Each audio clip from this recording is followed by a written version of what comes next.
ఎలాంటి అభివృద్ధి పనులు చేశామో చెప్పడానికి ప్రగతి నివేదన సభ అన్నారు తెలంగాణ జాగృతి అధ్యక్షురాలు ఎంపీ కవిత. వరంగల్లో టీఆర్ఎస్ బహిరంగ సభ ఏర్పాట్లను ఆమె దగ్గరుండి పర్యవేక్షిస్తున్నారు.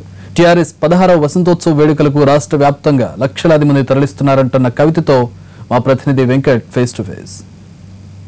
ప్రజల ముందు ప్రగతి నివేదన సభ మరికాసేపట్లో ప్రారంభం కాబోతుంది. దేశ చరిత్రలో ఎన్నడూ కని విని ఎరగని విధంగా తెలంగాణ రాష్ట్ర సమితి భారీ సభ నిర్వహించబోతుంది. నిజానికి ఈ సభ నుంచి వరంగల్ ద్వారా టీఆర్ఎస్ పార్టీ ఏం చెప్పదలుచుకుంది, వివరాలు మనతోని పాలు పంచుకునేందుకు కవిత గారు నాకు అందుబాటులో ఉన్నారు. ప్రస్తుతం కవిత గారు ఎన్టీవీతో పాటు నగరంలో కలిగి తిరుగుతున్నారు. నగరంలో అలంకరణలు కావచ్చు, తర్వాత మిగిలిన ఏర్పాట్లు ఏ విధంగా పూర్తి చేస్తారనే అంశాన్ని ఒకసారి మాట్లాడే ప్రయత్నం చేద్దాం. ఓవరాల్గా ఈ సభ మీద ఎలాంటి ఎక్స్పెక్టేషన్స్ ఉన్నాయి టీఆర్ఎస్ పార్టీకి? సభ అన్నది టీఆర్ఎస్ పార్టీకి ఎప్పుడు కొత్త కాదండి. అసలు మా తెలంగాణ ఉద్యమంలో మేము చేపట్టినటువంటి ముఖ్యమైనటువంటి స్ట్రాటజీ ఏదైతే ఉన్నదో, ప్రణాళిక ఏదైతే ఉన్నదో, అది ఖచ్చితంగా సభల ద్వారా తెలంగాణ ప్రజలకు, తెలంగాణకు జరుగుతున్నటువంటి అన్యాయాన్ని చెప్పాలి, తద్వారా వారిని ఏకీకృతం చేయాలి, తద్వారా ఉద్యమంలో పాల్గొనాలన్నటువంటిదే మా పొలిటికల్ పాలసీ, ఫిలాసఫీ. దానిలో భాగంగానే 13 సంవత్సరాలు కూడా సభ పెట్టుకుంటూ వచ్చాం, తెలంగాణ సాధించాం. తెలంగాణ రాష్ట్రం వచ్చినాక ఈ 2.5-3 ఇయర్స్లో కూడా కంటిన్యూస్గా అభివృద్ధి చెందుతూ ఉన్నాం. మనం దేశంలోనే నంబర్ 1గా ఇవాళ అభివృద్ధిలో ముందున్నాం. కాబట్టి అభివృద్ధిలో ఏం చేశామన్నది కూడా మళ్ళా ప్రజలకు చెప్పాల్సినటువంటి బాధ్యత గౌరవ ముఖ్యమంత్రి గారి మీద ఉంటుంది. కాబట్టి ఇవాళ మా 16వ వసంతోత్సవం కూడా. కాబట్టి తెలంగాణ ప్రగతి నివేదన పేరుతోని ప్రజలకు ఇన్ని రోజులు మేము చేపట్టినటువంటి ప్రభుత్వపరమైనటువంటి కార్యక్రమాలన్నీ నివేదించడానికి మా పార్టీ ఆధ్వర్యంలో సభను చేపట్టారు. వరంగల్ వేదికగా ఇదే ప్రకాష్ రెడ్డిపేట ప్రభంజన వేదికగా టీఆర్ఎస్ పార్టీ అనేక ఉద్యమ మహాసభలను కూడా నిర్వహించింది. 2002 కావచ్చు, 7 కావచ్చు, 10 కావచ్చు.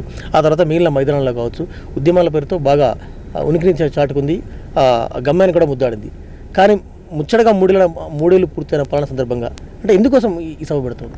ఉద్యమ సభ అయినా, ప్రగతి నివేదన సభ అయినా మేమేది అభివృద్ధిని ఈజీగా తీసుకోవడం లేదండి. అన్ని పార్టీలు, అన్ని ప్రభుత్వాలు చేసినట్టుగా మూస పద్ధతిలో మా పాలన సాగుతలేదు. అది మీకు కూడా తెలుసు. ప్రజలకు వాస్తవానికి ఏది అవసరమో దాన్ని ఇచ్చేటటువంటి ప్రయత్నం మా ప్రభుత్వం చేస్తున్నది. అంటే ప్రజలు మెచ్చేటటువంటి పాలన, ప్రజల కోసం పాలన అనేటటువంటిది మన రాష్ట్రంలో చూస్తూ ఉన్నాం. అది కొత్త రాష్ట్రం, చరిత్ర సృష్టించి క్రియేట్ అయినటువంటి రాష్ట్రం. ఈ రాష్ట్రం కేవలం 2.5 ఏళ్లలో ఎన్నో నంబర్ 1 అవార్డు తీసుకుంది దేశంలో. అంటే 60 ఏళ్ల నుంచి దేశానికి స్వాతంత్రం వచ్చిన తర్వాత ఎప్పటి నుంచో ఎగ్జిస్టెన్స్లో ఉన్నటువంటి అన్ని రాష్ట్రాలను తోసి రాజని చెప్పి మన తెలంగాణ రాష్ట్రం ముందుకెళ్ళినటువంటి సందర్భం. అది కూడా ఒక చరిత్రనే. ఈ అంశాలన్నీ కూడా ప్రజలకు చెప్పాలి. తెలంగాణ తెచ్చుకున్నామంటే తెలంగాణ ఆత్మగౌరవ పతాకాన్ని వాళ్ళ భారతదేశంలో ఎట్లా ఎగరేస్తున్నాం అనేటటువంటిది ప్రజలకు అర్థమయ్యే విధంగా చెప్పాలి. అది చెప్పాలంటే కేసీఆర్ గారే చెప్పాలి. కాబట్టి మా పార్టీ వసంతోత్సవం ఇలా 16 సంవత్సరాలు నింపుకుంటున్నటువంటి సందర్భంలో మేము ఏర్పాటు చేసినటువంటి ఈ సభ ద్వారా ఆ ప్రగతిని గౌరవ ముఖ్యమంత్రి గారే ప్రజలకు నివేదిస్తారు. 16 వసంతాల పండుగ సాక్షిగా చెప్పండి, అనేక మంది ఎమ్మెల్యేలు మీ పార్టీకి రాజీనామా చేశారు, పక్క పార్టీలో చేరారు, పరాయి పార్టీలో చేరారు, ఎంపీటీసీలు పార్టీని వెళ్ళిపోయారు, జడ్పీటీసీలు వెళ్ళిపోయారు. ఒక దశలో ఎంపీలు, ఎమ్మెల్యేలు కూడా మంత్రులు హోదాలు కూడా అనుభవించి ఈ పార్టీ మాకేం చేయలేదు అని. కానీ ఈ పార్టీ మళ్ళీ అధికారంలోకి వచ్చింది. మళ్ళీ పోయిన వారంతా కూడా తిరిగి మళ్ళీ పార్టీలోకి వచ్చే పరిస్థితి ఎట్లా చూస్తారు మీరు?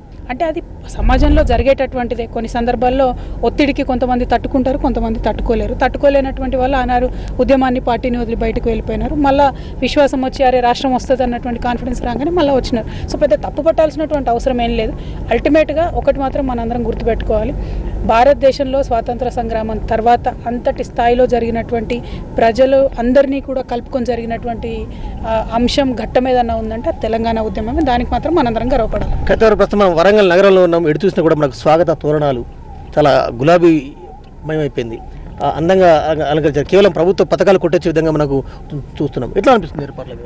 చాలా బాగుందండి. వరంగల్ ఎప్పుడైనా కూడా చాలా ఉత్సాహంగా పనిచేసేటటువంటి కార్యకర్తలు, నాయకులు ఉంటారు. మాకు వరంగల్ ఉద్యమ సమయంలో కూడా ఎక్కడ మూమెంట్ ఉన్నా ఏమున్నా చాలా అగ్రెసివ్గా పనిచేసినటువంటి జిల్లాగా వరంగల్ జిల్లాకు పేరుంది. సో ఇవాళ జరిగేటటువంటి సభ కూడా ప్రతిష్టాత్మకంగా తీసుకొని మా వరంగల్ జిల్లా నాయకులే కాదు, అన్ని జిల్లాల నుంచి నాయకులు ఇక్కడికి తరలి వచ్చి చాలా ముందు నుండి ఇక్కడ నిలబడి ఏర్పాట్లు చేస్తూ ఉన్నారు. వాదన కూడా వితింది పార్టీలో ఒక వాదన కూడా ఉంది. ప్రతి పథకానికి కేసీఆర్ బొమ్మ ఉంది, ప్రతి పథకం పేరు కూడా చాలా అందంగా ఉంది. కానీ ఆ శాఖల మంత్రుల ఫోటోలు లేవు, మిగిలిన ఎంపీలు కానీ ఎమ్మెల్యే వాళ్ళ ఫోటోలు ఏమీ లేవు. కేవలం కేసీఆర్ గారు ఒక్కరు మాత్రమే ప్రతి ఫోటోలో, ప్రతి హోర్డింగ్లో, ప్రతి కటౌట్లో కనిపిస్తుంది. ఎట్లా చూస్తారు? చూసేదేముందండి, కేసీఆర్ గారు లేకపోతే పథకాలు ఎక్కడిది, ప్రభుత్వం ఎక్కడిది, తెలంగాణ ఎక్కడిది. సో ప్రతి దాని మీద ఆయన ఫోటో ఉంది, ఫోటో లేదు, ఇట్లాంటి చిన్న చిన్న అంశాలను పట్టించుకునే పరిస్థితిలో మా పార్టీ నాయకులు కానీ మా పార్టీ కార్యకర్తలు కానీ లేరు.